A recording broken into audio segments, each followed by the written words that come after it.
Sex Robots and the Philosophy of Martin Buber.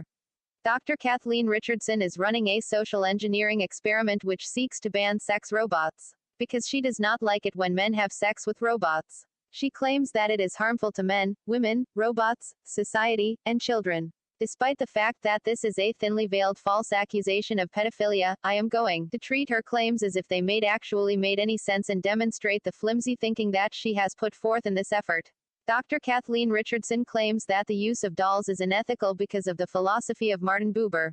Richardson predicts that the usage of dolls as a kind of synthetic patriarchy will cause men to seek that type of relationship from human females, thereby abusing them.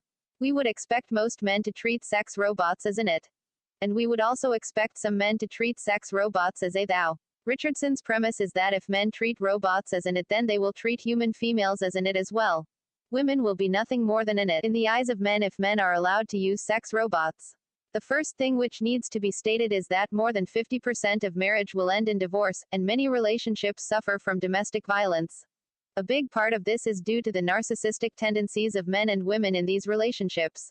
And, as a result of that narcissism, men and women already hold each other with such enormous contempt that they view each other as much less than an it. So even if Richardson's claims were correct, the idea that men would regard women as an it would be an improvement over the current situation. Men need to feel a true sense of empathy towards someone, or something. But too many narcissistic females have no use for empathy from men, nor compassion from men, nor love. The only thing that these women want from men is narcissistic supply. That is what they crave, and that is all they care about. This has caused women to become extremely dangerous for men. And many men are fully aware that women are dangerous people to associate with. Many are mentally ill. They are unsafe. So we have the rise of dolls, which are objects which man can treat as a thou. It is understood that this thou is a synthetic thou, because it is a synthetic humanoid. There is no confusion about this. If it were possible to show empathy toward a human female, then most men would choose that option.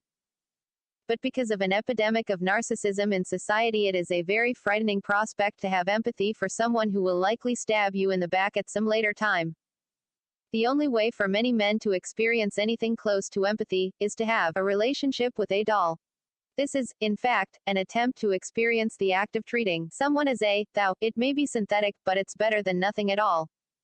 For many men, the presence of a female is actually worse than being alone, and the reason is because of narcissistic abuse. Dolls are incapable of narcissism, and so even though they are not real humans, it is possible to imagine and experience a simulated or virtual relationship with a doll which is healthy, and this is what most men are actually seeking, even if the doll is being marketed as a sex doll. The function that the doll will serve is to provide men with an escape from narcissistic abuse. The only escape from the narcissistic abuse of humans is robots and sex dolls.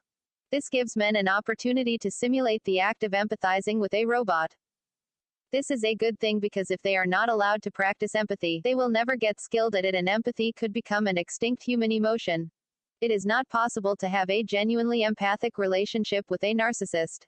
The other interesting thing about raising the name of Buber in this regard is the fact that Martin Buber was incarcerated for false reasons by the Nazis.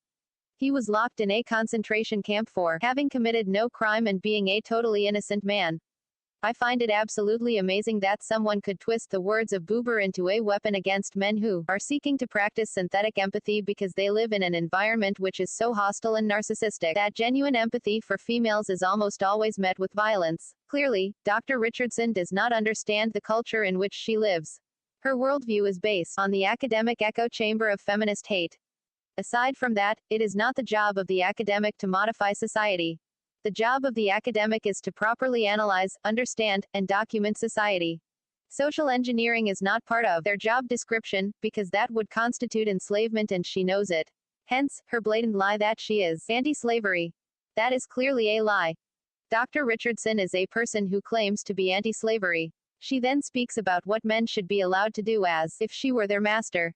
Clearly she does believe in slavery, and she is convinced that all men are her personal property, and that she is free to dictate how these men should be allowed to play with dolls and robots. I am not convinced that she understands anything about the philosophy of Martin Buber, and I am not impressed by her thinly veiled false accusations that men who play with sex dolls are pedophiles. I am not impressed nor convinced at all by her arguments. In fact, I see no reason to believe that robot sex would be unhealthy in any way. Thanks for watching. Please click like and subscribe if you enjoyed this series. And whether you own a sex robot or not, all I ask is that you do not judge others who are using these things. Our sexuality is our own personal business. To really truly respect each other in the sense of Martin Buber, we must have respect for each other's privacy and the decisions which they make for themselves. When we try to become a dictator over others and pass laws banning sex robots, then we are not treating other people as a thou. We are treating other people as an it. Please always remember this, and thank you for watching.